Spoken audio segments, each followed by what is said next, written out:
All right. Well, good morning, everyone. This is Brent Lundstrom. I'm the director of the Cybersecurity Center of Excellence. We're hosted at Whatcom Community College.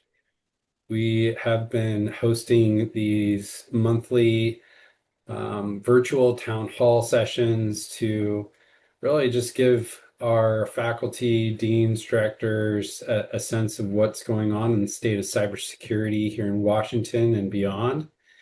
And we have a really good agenda today. Really excited about some of my colleagues that we've lured in to join us and speak from their expertise. Um, Before we jump into things, I just want to share a couple of quick updates from the Center of Excellence. We do still have some professional development funds that are available for any faculty that are in the community technical college system that want to teach cyber, just to update your skills. We do offer stipends for conferences, training, certifications, books, exam costs, all of that. I'll post the link in the chat here in a moment where you can apply for those funds, but you can get up to $2,500 to support your continuing education needs.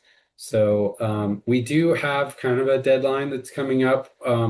So May 15th is going to be the final call for anyone that is wanting to take advantage of these funds. Now is your chance before we close things out for the academic calendar year. So. On And that, then Brent. a couple of other updates. We are hosting some cyber career exploration workshops. We have one coming up next Thursday, April 30th at Tacoma Community College, and then on May 29th at Highline Community College. What these are is really the opportunity for us to update your academic advisors, your high school counselors on just the overall gist of what's going on in cybersecurity, how to advise potential students, the career path opportunities, the college pathways in cybersecurity.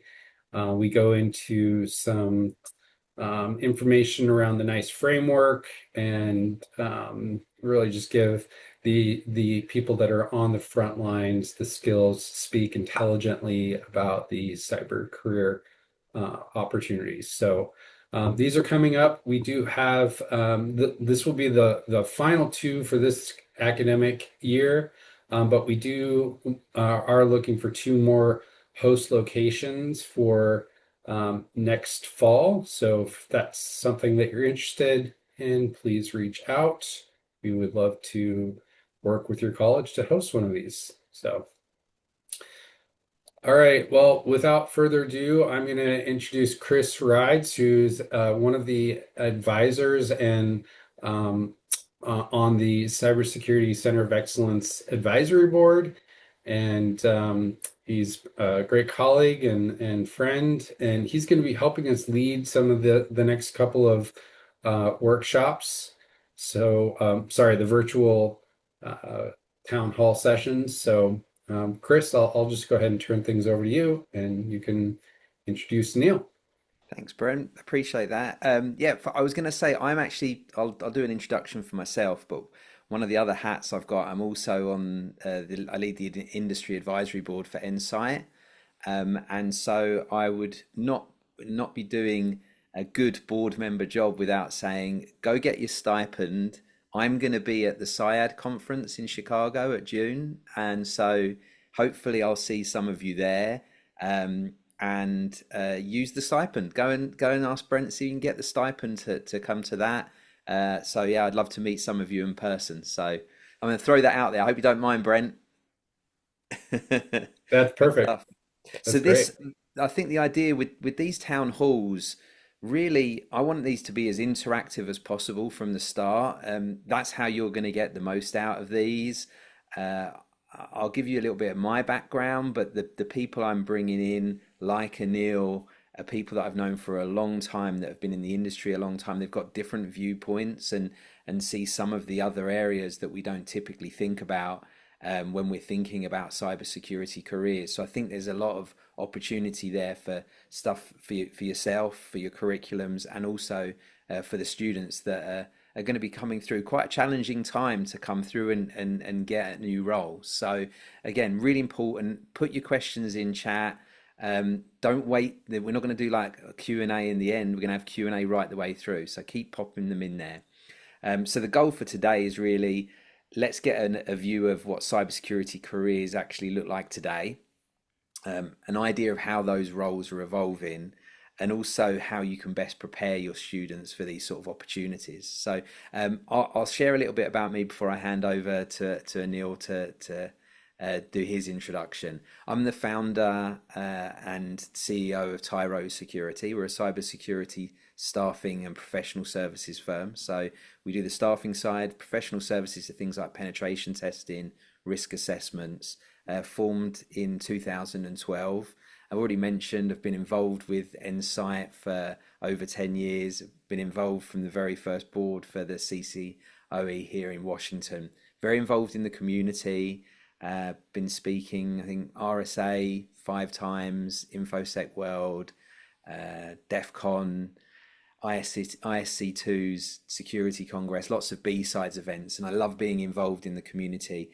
And I think the network and the community is very important to us and how we go about being successful in finding careers for our students. So there's a little bit of me. I'm happy to give my perspective on the hiring market, and hopefully I can add some value to Anil's experience. Anil, I'll hand it over to you to give a bit of your what you're up to at the moment, and then we'll dive into your background. Absolutely. Well, definitely a pleasure to meet you all, and thank you, Chris and Brent, for the opportunity to jump on here and have a great interactive conversation with this esteemed audience. So by way of background, I'm actually a serial entrepreneur. I spent 10 years in government, worked at Los Alamos National Lab, one of the nation's premier research facilities in Los Alamos, New Mexico. Had the opportunity to invent cybersecurity cloud and collaboration and security platform at the lab on the class and unclass networks, pre-AWS, pre-Azure. So a automated server and security provisioning layer on top of our physical infra. Met the co-founder of two of the three companies on that journey. He came out of Oak Ridge National Lab. We served as the chief technology officers of the U.S. nuclear weapons program. So I lived in the other Washington for a minute, trying to scale out what we built at the lab across the Department of Energy complex, and ran face first into the brick wall that is known as compliance, and realized that that was a bigger problem than spinning up servers, particularly cybersecurity compliance. So I ended up building two companies. First company was C2 Labs, which was a services firm to do cybersecurity consulting and advisory, and for both government as well as commercial. Out of that, being a lab, we incubated and spun out a software business called RegScale, which was around automating compliance. I realized I couldn't run two businesses at the same time because I'm not Elon Musk. So I decided to spend 90% of my time at RegScale, 10% of my time at C2. So raised about 50 plus million in venture capital for RegScale. So that company is now run by my co-founder. We equally own it, and the company is serving about a third of the US government, 7 of the 10 largest banks, to automate cybersecurity compliance. And we pioneered a category that Gartner now calls continuous controls monitoring.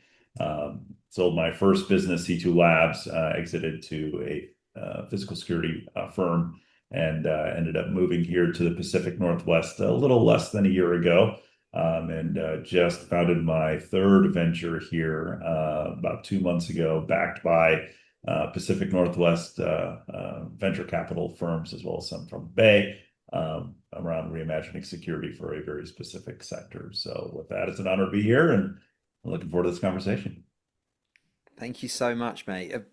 Anil's a good friend and obviously very impressive background. I always like hanging around with him because it's nice to be around people that enhance your knowledge about everything. And I feel like with Anil, he's one of those people, and he's a very much giving person. So make sure you get those questions in here. I don't know how often you guys will have an opportunity to talk to somebody that's successfully built businesses, comes from that technical background, and has that kind of history. So please keep those questions coming in. I'm going to take Anil all the way back to the University of Illinois, and ask, like, what did you study, and did you always know that you were going to go into cybersecurity? What was that path like? Yeah, great question. So actually, when I went to school, cyber was really a nascent field. I'm going to really date myself. But it was early days of just security and technology in general. So I actually got my degree and I went to school to get a biology degree. So I started really down the track of, oh, I'm going to go be a doctor, and this is the path because folks in my background were either doctors, lawyers, or engineers. My sister's a lawyer, so my mom's a nurse. I'm like, oh, you're going to go be a doctor. So I guess I'm going to go get a biology degree. Spent about 2 years doing that, and then a friend of mine, I assembled my own machine at U of I because back then you couldn't go to Best Buy because there was no Best Buy. So you would go and assemble your own machine, and we were at the University of Illinois, so like we actually had Ethernet connections in our dorm room, which in the early '90s was a luxury. So I had a megabit connection in my dorm room. And one of my friends on the floor said, "You should go to the DCL and go pick up this thing." I went down to the Beckman Institute, picked up this floppy that this guy hand wrote something on, popped it into my machine, and fired up NCSA Mosaic. So NCSA Mosaic is the world's first internet browser and at the National Center for Supercomputing Applications at the University of Illinois. So there were two guys in that room. There was a really tall guy in the back that I noticed.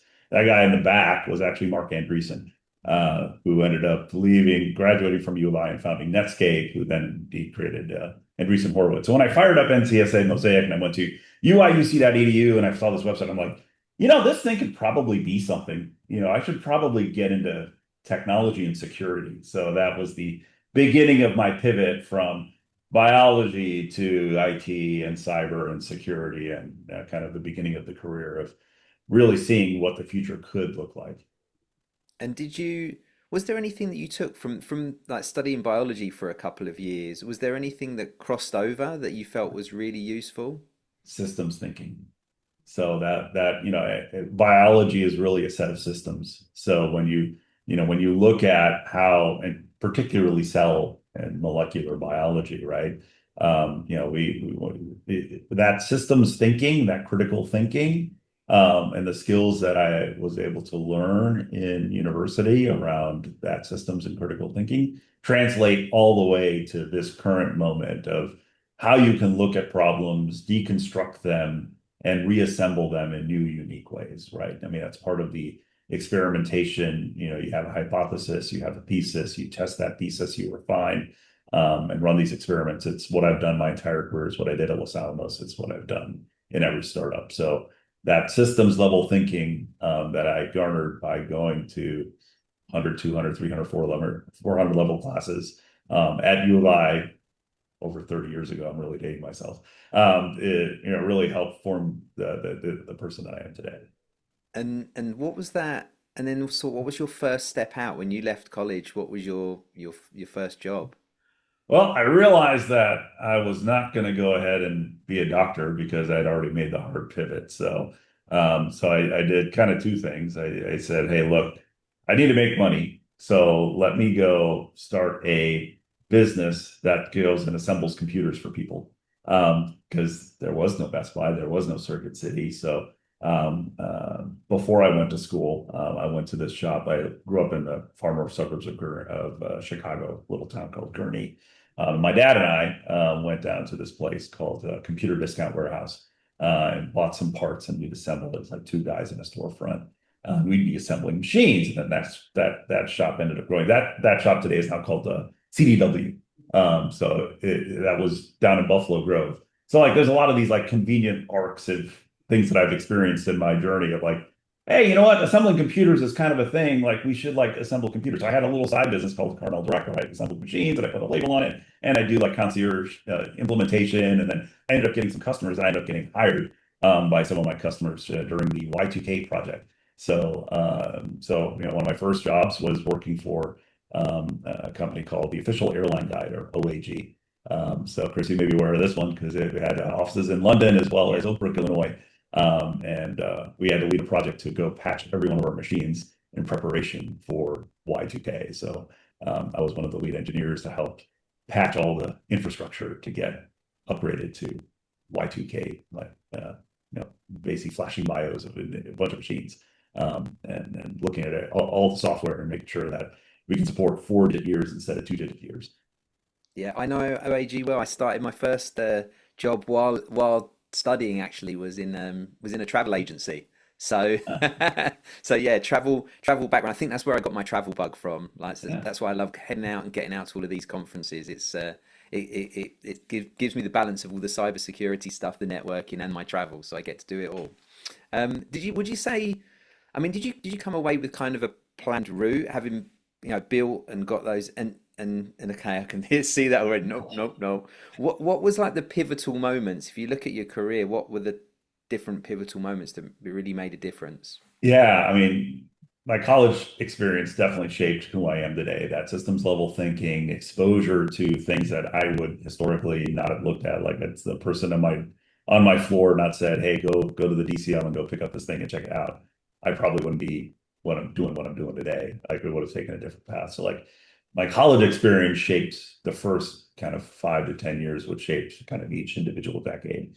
But there were, a couple different moments like when I finished that Y2K project, okay, this project's done. Like, where do you go from here? Well, you should probably go work and do server infrastructure work, given kind of what you've done here. So this moving into like now server infra and securing servers, and then going from there to Los Alamos, because the type of work we were leading, I went from OAG to a company called More, which became More Wallace. So I was on the Lotus Notes team, and I was the junior guy on the Lotus Notes team.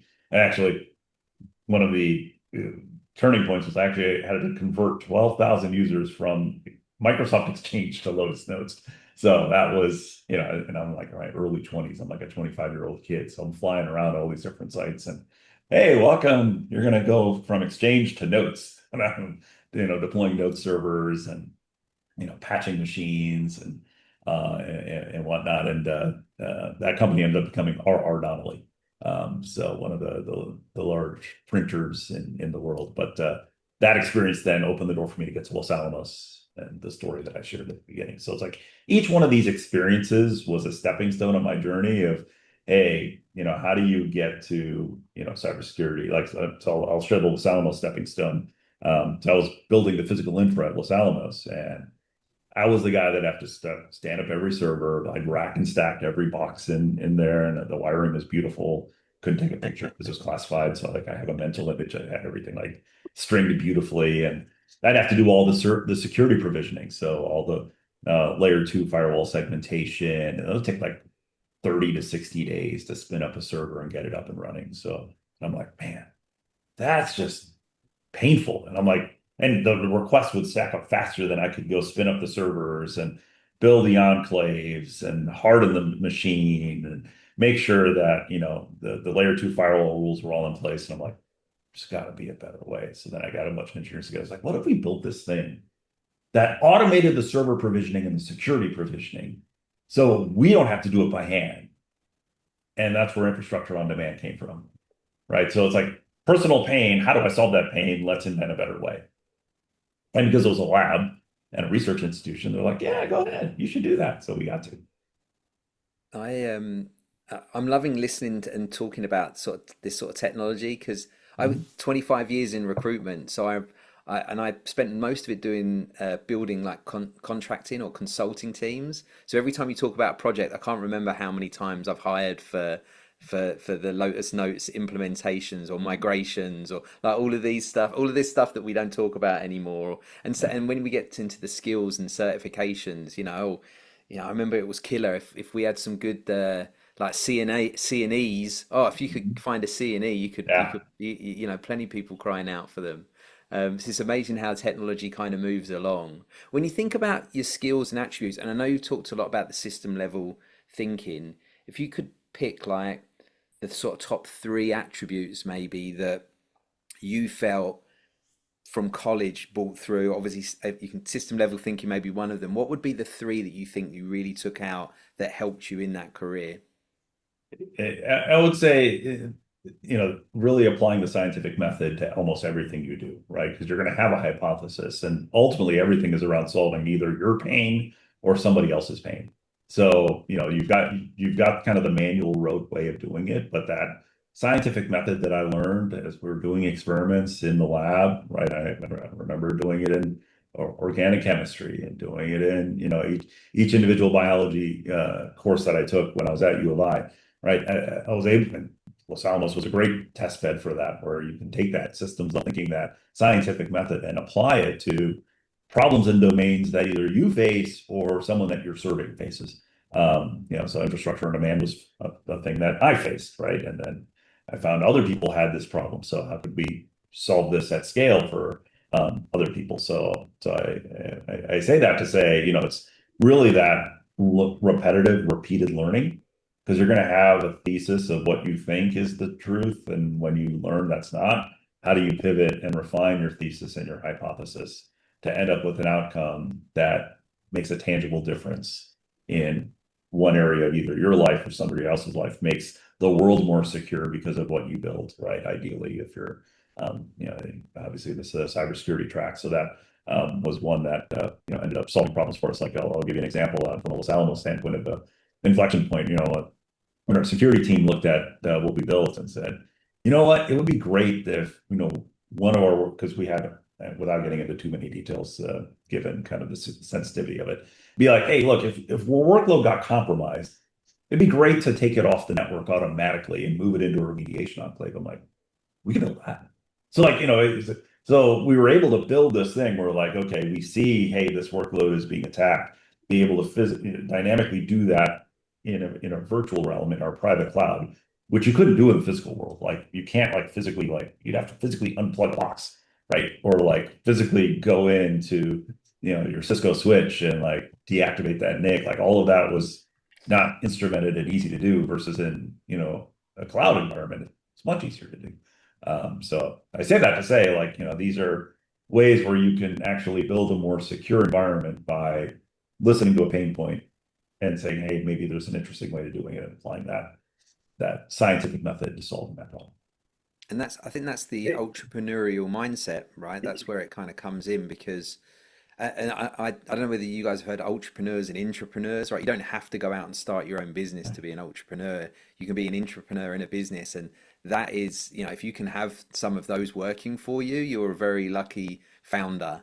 And so I think encouraging that through your students to see every issue as an opportunity to solve something, and also that they're not the only ones with those problems. You can guarantee there are others there. I would actually love to hear. I don't know whether this is how the town halls go. We should find out. But I would love to hear from some of the faculty what they're doing in their classes or curriculum, if there's any sort of tips and tricks that they've got. Because I don't know whether you guys normally share this between you. But is anybody brave enough to sort of come off and do that, or ask a question? Brent, is that what you were going to say, by the way? Well, I was going to ask a question of Anil. I mean, I think you've had an interesting career arc, working within the government, spending time, working as a vendor for the government, and then working for a standard development organization, to becoming a vendor yourself, right? Like, what do you think? As we kind of help to prepare the students, there's obviously programs out there, scholarship for service, where students are going straight into a service job for the government, and it's maybe not as competitive as we are seeing in the vendor world right now, to get those, to maybe land those jobs as an early career type of an opportunity. What do you think some of the differences are in those kind of three stages of maybe your career path, and like how we could be preparing students for, say you actually want to go work for a vendor security company, right? Or say you want to go into the government type jobs. What I mean, can you speak a little bit to that like nuance? Yeah, I mean, if you're, obviously serving in the government, you're going to have a very different perspective than you're going to have if you're, working in the private sector. So if there's an opportunity to work in a government agency or institution, I highly encourage folks to take that path and try it. If you're coming out of uh, a college program, usually the best path or the most receptive path for students that's easier to get into government would actually be through the lab side of the equation, because it feels kind of familiar, especially if you're used to experimenting and trying new things. I highly encourage folks to start at the national labs, because it fosters that type of thinking, and it'll make you a much richer person as in terms of experience, because you can apply that research mentality at scale, solving problems that the nation faces, and the world writ large faces. So, a really nice entry point is actually the national labs. It's easier. It's than a traditional kind of federal role, because it gives you kind of a broader depth and breadth of experience. So, if you haven't researched either the DOE or NASA labs, take a look at the labs as an entry point. On the vendor side of the equation, it really comes down to what problems are you looking to solve for a particular customer? So being able to find a vendor that's aligned with your background and your skill set and your experience as an early career person, and being able to plug into that vendor and be able to demonstrate skills quickly, capabilities, particularly AI native skills, which customers and vendors need more so now than ever before. It's an incredible opportunity, in my view, to bring AI native systems thinking and skill sets to both the government as well as the industry. So, my view would be, from an entry point, start in the labs if you want to go in government. If you want to go private sector, bring AI native systems level thinking, leveraging capabilities to private sector cybersecurity firms. Yeah, great. So I see Rod's off mute, but I don't know whether he's got a question or he's just off mute. Rod, have you got anything you wanted to add or say or ask? No, it looked like he took it off mic, so I thought there might have been a question there. All right, no worries. Let's keep talking about the careers, because I think these things are changing quite rapidly. We talked about sort of careers in government, careers in vendors. What do you think the most common entry points to into cybersecurity are today? Yeah, I mean, there's quite a few entry points from a cyber standpoint. I mean, they've evolved and changed because the threat landscape has evolved and changed.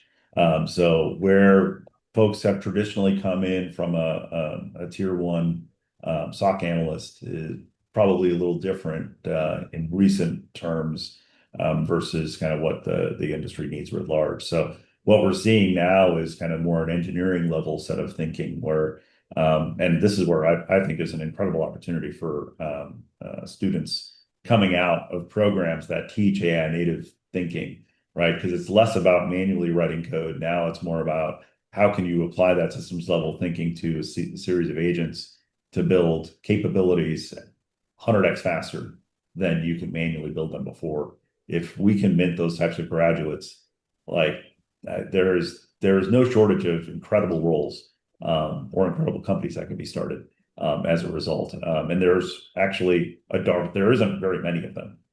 It's actually what I'm seeking is AI native folks. And I know I'm speaking for myself, but there's thousands of other companies that are looking for AI native engineering talent that have that 100x thinking, that aren't looking to come in and segment into a very specific role, but they can be kind of this engineer that serves multiple capabilities. I know I'm not the only one looking for that. There's hundreds or thousands of companies that are looking for that level of thinking, because a lot of folks are just used to, I'm going to come in and this is what I'm going to do. I'm going to search for these anomalies, and then I'm going to go escalate to level 2, and then I'm going to escalate to level 3. Then I'm going to drive remediation. I'm going to do vulnerability analysis, or I'm going to do pen testing. Like AI native pen testing is now a thing. AI native remediation is now a thing, right? AI native SOCs are now a thing. So like what you need is an AI native set of thinking, AI native set of skills to be able to plug into an AI native.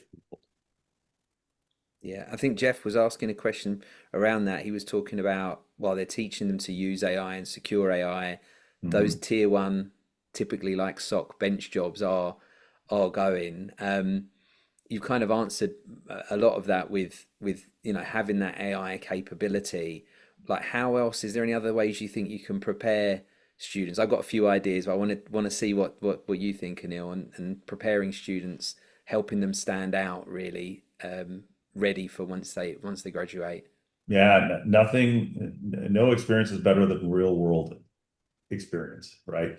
Primarily, like if you can get an internship or you built some sort of test bed or proving ground where you can run folks through real world scenarios and simulations and show, hey, you've built capabilities that solve real world problems, and you can demonstrate that to prospective employers, they're going to compete for you, right? You're going to have competition for your talent. So that level of experimentation and encouragement from faculty to employees and building kind of that, because it actually is not expensive. You don't need a lot of infrastructure or money to build what we're talking about from a scenario standpoint. It's just the the curriculum that needs to be built and the environment that needs to be built for the students to be able to conduct these experiments and have tangible projects where you can say, here's my GitHub repo.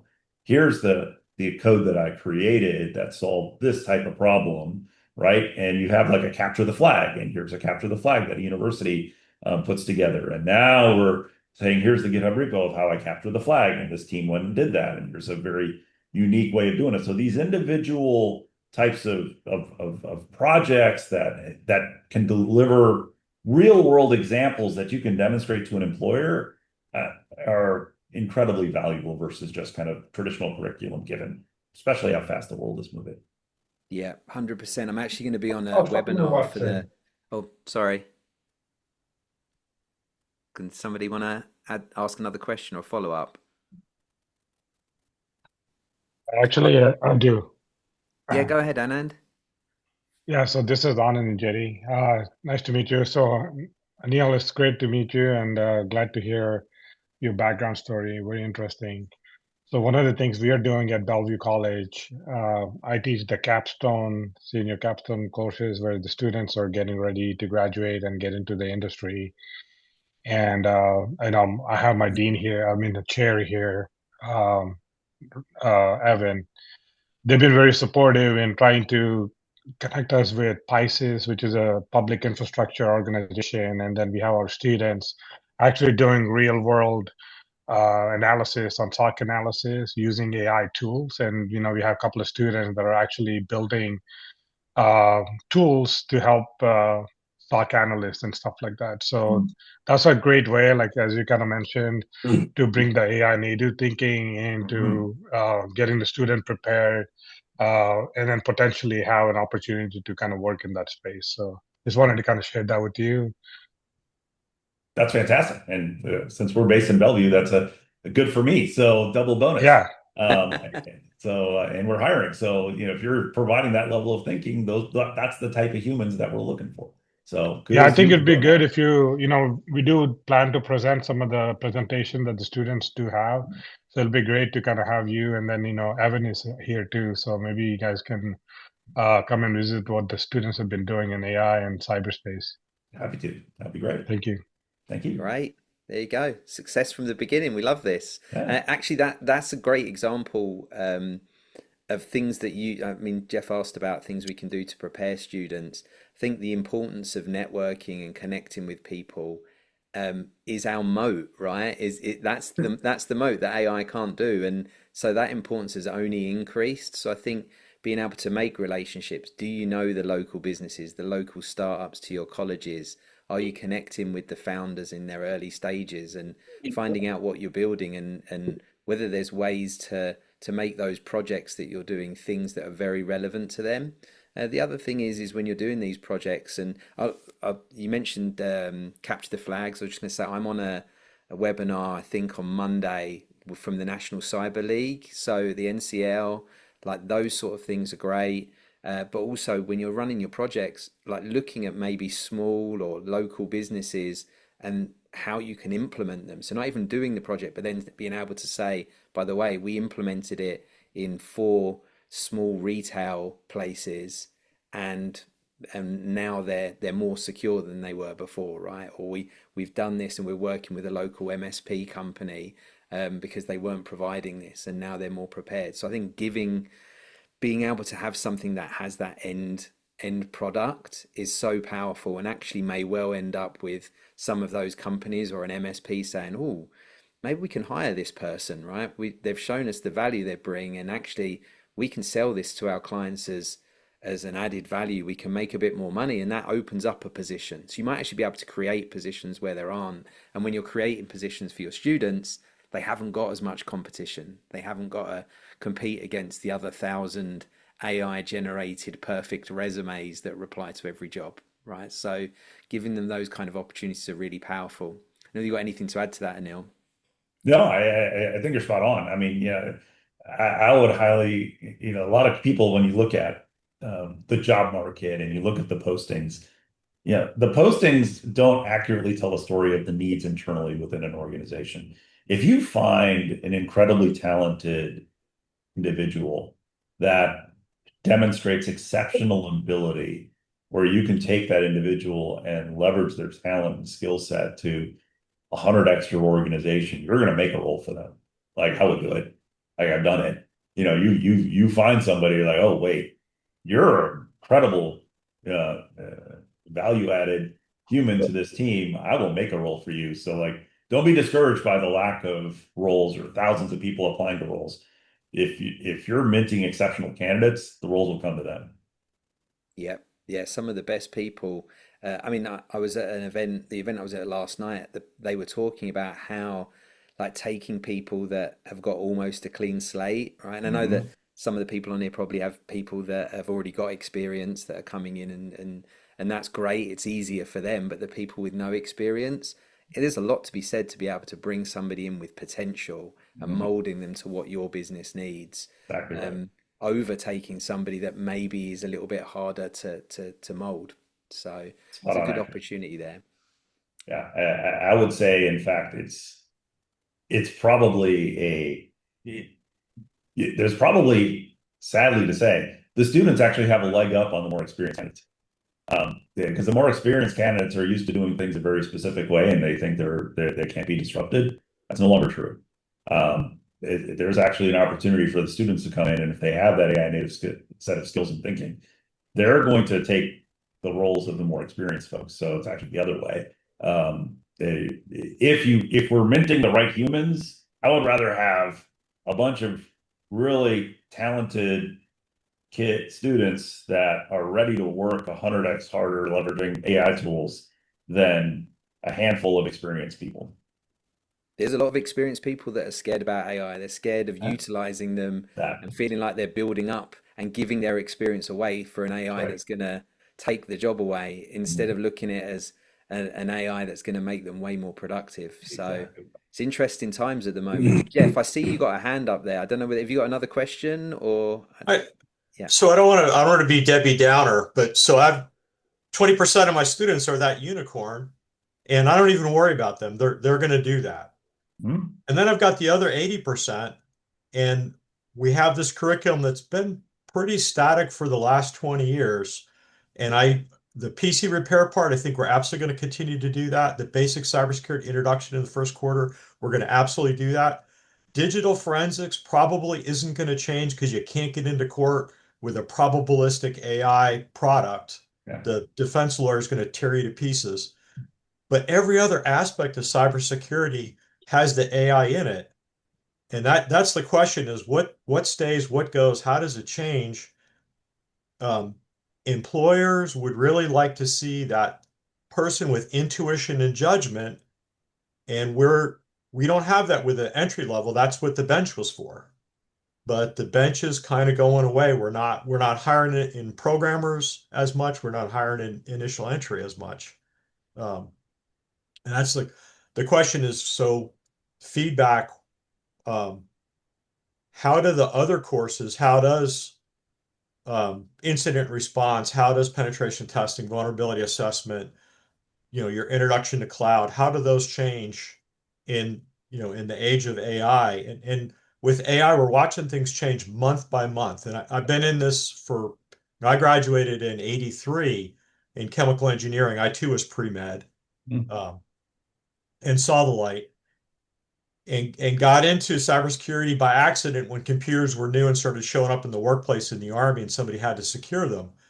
Um, and you have that opportunity, students have that opportunity right now with AI to get in on the ground floor. 10 years ago, the ground floor was cloud. Right. If you could spell cloud, you could get a cloud job. Um, but how does this major, very rapid shift change the curriculum to prepare the other 80% that aren't the Yes. unicorns to enter the field? Excellent question, and very glad you took a very similar path that I did. So we all saw the light and said, cybersecurity and IT is really the future. But I would say cybersecurity. I was just at an event. I think it was last week. It was called Semaphore World Economy at DC, and it had about half of the Fortune 100 CEOs on stage, and every one of them, bar none, was talking about cybersecurity. Everyone. And there was about a third of the Congress was on stage.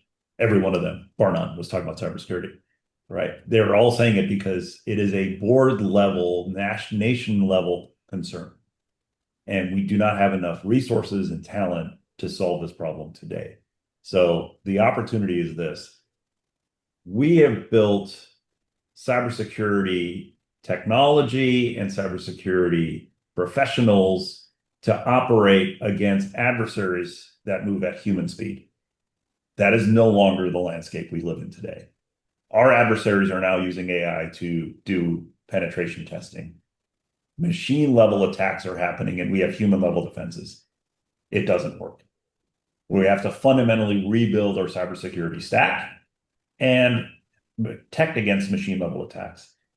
As the models get more advanced, nation states are going to use them to chain together things. We've seen it already with Mythos and Project Glasswing, right? Where you're not going to be able to find enough people to go patch all the vulnerabilities. So our traditional vulnerability management program, we have to throw it away and start over. It's a scary thing to say, but it's true. It's why Project Glasswing exists. And every person bar none on stage was like, when you see it, you can't unsee it, and you have to think about, how do I solve this a different way? So what you need is a fundamentally different way of, how can we build the new cybersecurity stack? How can we build the new cybersecurity program to protect that machine speed? Because you'll never patch enough vulnerabilities. You're going to have more incidents than humans can go process. So how can we build? So this is the engineering level thinking, engineering level students that can come in and code at 100x capability to build the new cybersecurity stack of the future.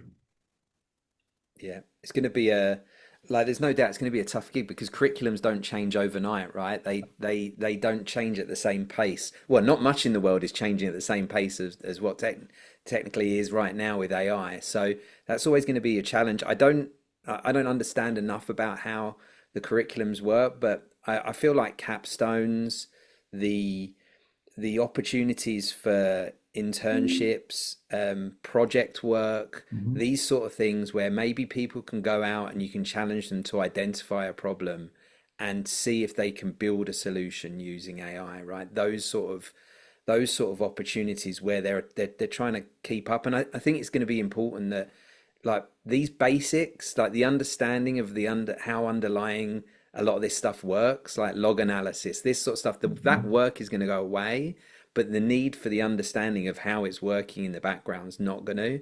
So that still needs to be taught somewhere. And I think that's where the importance is for colleges still, because they're not going to learn that, I think, in the job, but learning the underlying stuff is going to be important. That's the way I see it. I don't know, Anil, if you agree with that, but I think that's why colleges will still have that level of importance. Agreed. You have to learn it, and if you've learned it and you apply that level of thinking to capstone projects, that's real world experience that you can take into almost any role. Yep. And then what would you say? Like, I obviously think you're we have a hiring at the question, by the moment. way. Yeah, go on. Sorry. No, I think we have a Oh, question. Anand, you got another question? Yes. Yeah, so I was just going to, it's a good point that Anil made about the machine to machine attacks and stuff like that. So Anil, where do you think maybe automation is going to play a place? I think a lot of the students learn about automation early in their classes with Python and stuff like that. But where do you see maybe like automation coming into play where there's an attack happening with an AI agent, but then maybe like a playbook or something that gets built up uh, according to that vulnerability, and then kind of start patching all these thousands of servers that needs to be done. So maybe I wanted to kind of share your system thinking about where that might be a good fit. Yeah, I mean the one thing that we will never and we will never take away, I think, in cybersecurity is you need to have a human in the loop, right? A human that fully understands here's how the threat is, here's how we respond to the threat, here's how we're going to mitigate that threat. So from a systems level thinking point of view, we need to teach both broad and deep, and that's hard, right? And real world experience, unfortunately, is only going to get used so far, and it'll take a while to come up to speed. And that's where I think research folks in your seat from a faculty perspective, if you can teach, here's the breadth of the type of environment we're preparing you to go walk into today, right? In terms of the types of systems that these organizations are in, the culture and how these organizations are built, especially larger organizations, and from a depth point of view, like this is how, when you see an incident occur, what decisions need to be made. And this is some of the capstone programs to say, this is how we're going to respond. This is an acceptable response. This is not an acceptable response. Traditionally, that's always been relied on by really experienced professionals that have that broad domain knowledge and deep domain knowledge. Right now, if we're able to encodify all of that domain knowledge into some sort of knowledge graph and be able to then leverage AI to or code that to say, all right, here's a set of very specific decisions that someone can quickly respond to that ties to here's the threat, here's the proposed response, and you're building kind of that playbook dynamically based off of the threat and the response.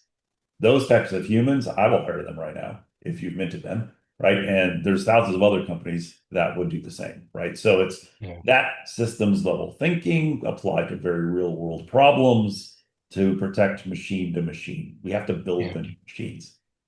Yeah, totally makes sense. Thank you. That's very useful. And I do kind of see that in a lot of the students that are taking the capstone, that they do have that broad understanding of various systems, but the depth is something that is still kind of hard to accomplish. But thank you. Thanks for the question. And Jeff talked about like the 20% that are going to get jobs, right? And the 80% that are going to have to fight their way up there. Any any thoughts on what that 80% can be doing to give themselves a better opportunity to get the roles that they're looking for? That's a great question. I mean, I think that really it comes down to that broad and deep experience, right? You can't just rely on what you know. It's all about what you do today, right? So how can you apply the breadth and depth of what you've learned through a program to solve real world problems day one, right? Because a lot of organizations, because of the speed at which the threat is moving, need to move at the same speed. So there may not necessarily be the time available to learn like there was historically, given the pace at which the world is changing. So preparing students, the 80%, to rapidly iterate, I think is really the answer is how can you rapidly iterate and generate responses and results quickly versus waiting to learn this is how I'm gonna wait, I'm gonna take this career. Okay, I got my degree, now I'm gonna go and get a job, and then you're gonna tell me what I do and I'm gonna go do it. That's not the world we live in today. Jeff, whereabouts is your college? What college are you with? We're Clover Park. We're down in south of Tacoma. Okay, all So right. our recommendations for students historically have been if you can work for an OEM, if you can work for a Microsoft or WatchGuard, firewalls is a great place. Go, get on their help desk. Um, that's one of the best ways you can get educated and learn the basics. That the 20% that put in 600 hours to pass the OSCP, they're not having a problem getting hired. Mhm. Um, and out of the 80%, some of them maybe don't actually want to be in security. They're just getting a credential. Okay, we'll work with that.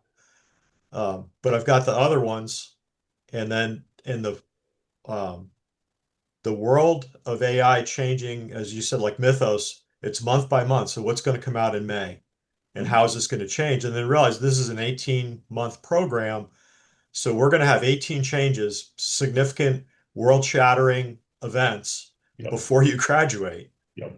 Um, and while the projects have experience, as long as you don't put the word project in your resume, um, the companies I think are still again looking for that higher level. And absolutely everything has to be at machine speed. Even with human in the loop, it still has to be at machine speed. That's right. Yeah, yeah. Are they are they doing so I'm on the board of the advisory board of the UNLV, and they had an event, and they got like a few of the advisory board members there, and it was an evening event. Like a lot of the advisory board members gave up their evening, and they had 55 students RSVP that they were coming. We got there, and there was 10 actually turned up. Um, and it makes me truly want. And most of those 10, by the way, I'll say, were foreign students. Like there were foreign students that were desperate to get that experience and were really making an effort. They came and sort of spoke to us, and asked all their questions. I do wonder whether that 80%, how many of them really want it enough to go and network, to go to events and meet people, because that's going to be, and it, I saw when I spoke to the faculty that were there, they were like embarrassed that they didn't have enough people turn up, that a lot of them didn't turn up, and frustrated as well that, they say they want this enough, but they're not demonstrating it. And that's something that I think most companies hire, they want to see that. So Seattle's a great place for Take community, the security community and events. Like, take a how deep many are going breath. out and doing that sort of thing? Take a deep breath. Hmm. Most of the students are working full time, Okay. and so our bachelor's program, the 2+2, the second two, meets on Saturdays, and you have to be motivated and um, self-regulated to suck this up from 6 to 9 at night every night in order to get to complete your degree. Right. They do join ISC squared, and they can sit in on the Zoom that's coming out of Mercer Island. So they've got that piece. I mean, and we talk about social engineering, we talk about connecting on LinkedIn, and they have to do that. We talk about your best job opportunity is probably the company that you're with, and move laterally. They know Brilliant. you, they trust you. Hopefully you're doing a good job. Um, and so we're working those angles. If there's a place you want to work and your mother works there, or you've got a friend that works there, you've got an in. So yeah, we work those. But like I said, Good. if you're a stay-at-home mom, if you're working full-time in another job, um, yeah, if you're doing a daytime meeting, we can't come. If you do a weekend meeting, maybe, and now you're competing with the kids' soccer. Yep. Yeah, as a father, I totally get that. It's very hard to you've only got so much time to do it, and if you're holding down a full-time job and doing that, it makes it tough. I love the fact that you're looking at the company where they already work. Maybe that's part of the project, right? If you look at the company where you work currently, what is something that you would want to implement, and maybe the company they work for will let them present it or talk to them about it. I'm sure you're doing that sort of stuff, but We, it sounds like you're doing all the right things. we've had some of that. One of the challenges with anything AI, I hope, is governance. You talked about the board being afraid of it. Um, from a cybersecurity perspective, over permissioning the agent that you built for that project, hard coding the credentials in the agent that you built for the project, the chance of a hallucination, and what product are you using, and how well do we know that product, how much do we trust it? Um, from a cybersecurity perspective, for doing this for 40 years, scares the snot out of me. Yeah, Um, all of us, I think. Yeah. Yeah, you're not the only one to feel that way, Jeff. I think everybody is. I sat down with a couple of people, CISOs at very, very, very big companies, big teams, and even they're feeling the same way. I don't understand why there's many people that feel like they're not underwater a little bit and behind the times. Like my daughter goes to bed, when if my wife's watching one of her shows, then I'll spend like a couple of hours playing around and doing things on AI, and I still don't find that I feel like I'm giving enough time to it. It's yeah, it's hard to keep up. I think accepting the fact that everybody feels the same way is one way to deal with it, right? When you start speaking to people you think would be way far ahead, and you realize that they're feeling the same, Well, then we see makes we see two communities. One, government is a monopoly, and so they can say, "Hey, pause this. I'm not going to take a risk." Business, on the other hand, is in competition with other business, and their gas pedal is all the way to the floor.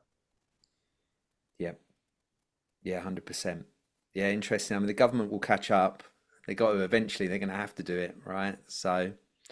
Well, thank you. I mean, I'm looking at the time here. We've not got long left. I'm sure Brent wants to jump in and probably close things off. But thank you for all the questions and for everybody that spent their time listening. And thank you, Anil, for all of the very detailed answers. Hopefully, it's been useful for everyone. Over to you, Brent. Yeah, great. This has been awesome conversation.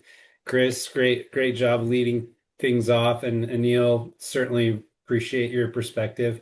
We were at a conference a couple months ago, and somebody handed Anil a business card, and he was like, in cybersecurity, we don't do business cards anymore. We do LinkedIn.